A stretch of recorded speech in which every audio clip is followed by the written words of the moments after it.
Jean-Baptiste Turbin s'apprête à nous rejoindre. Musique classique au programme aujourd'hui. Et d'abord, un coup de cœur pour un jeune pianiste. Il est francophone, il est suisse. Plus précisément, on l'écoute et on en parle juste après.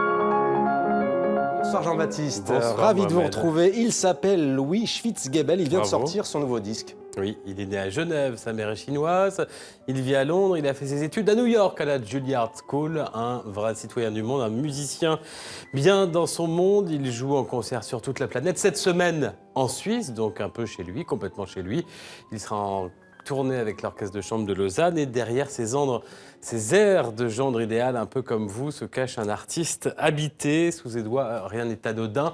La preuve avec ce disque Schubert qui vient de sortir. Il y a enregistré plusieurs des œuvres de Schubert. Lui, l'artiste de 29 ans, Schubert a le même âge quand il écrit cette musique. Et le résultat est très inspiré. Nous avons rencontré Louis Schwitzgebel.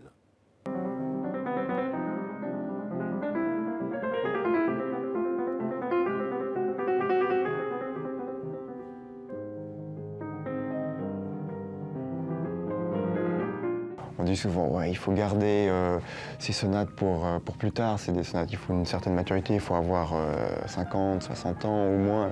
Je dis, mais c'est vrai qu'on oublie souvent, c'est un jeune homme qui a composé ces sonates. C'est vrai qu'il était à la fin de sa vie et puis qu'il a une grande maturité, mais on sent vraiment une sorte de, parfois un désespoir, une fièvre, comme ça, parce qu'on sent qu'il il voyait la fin arriver. Et puis à la fois une extrême mélancolie et tendresse. C'est une musique extrêmement touchante, je trouve.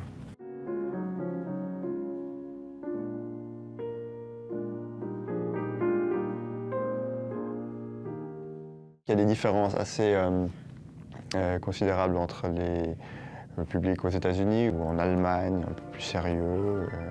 En Angleterre, c'est vrai que ça change un petit peu. Le public chinois est très bruyant, il répond, à l'époque, plus maintenant, mais il répondait au téléphone, il pique-niquait, les enfants couraient dans la salle.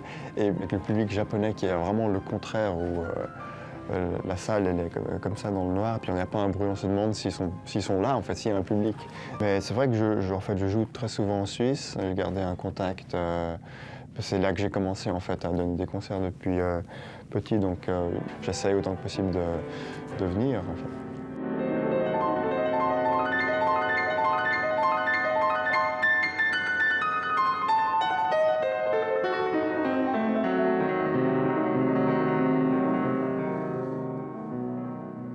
Autre musicien classique, Jean-Baptiste, il est lui aussi suisse, c'est Philippe Jordan, chef d'orchestre, si l'on peut dire, de l'Opéra de Paris. Et le titre exact, c'est directeur musical, et bon sang ne saurait mentir. C'est le fils de l'une des plus grandes baguettes du XXe siècle, Armin Jordan.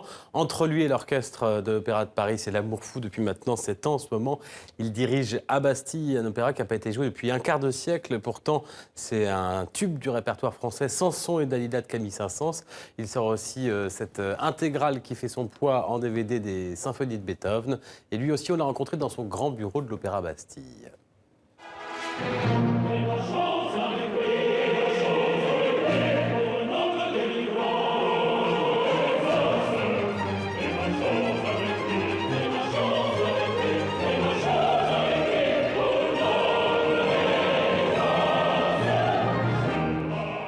Pour moi, c'était une affaire de cœur de remonter Samson et Dalila dans cette maison qui est pour moi un des grands piliers de l'opéra français. C'est vraiment un coup de génie, c'est un cas unique, comme c'est Carmen, aussi chez Bizet, comme c'est les Contes Hoffmann chez Offenbach.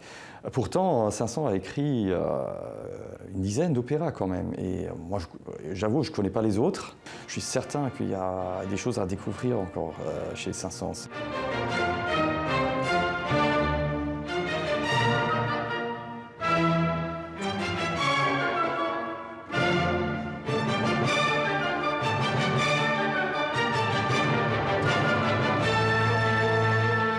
Cet orchestre de toute première classe, il faut qu'il se présente en dehors de la fosse. Il faut qu'il monte et que c'est l'orchestre pour 5-6 soirées par saison sur le plateau et créer un lien direct avec le public et pas être que au service du plateau, du chant, du ballet. C'est très très important d'abord pour la confiance en l'orchestre, mais aussi pour la qualité.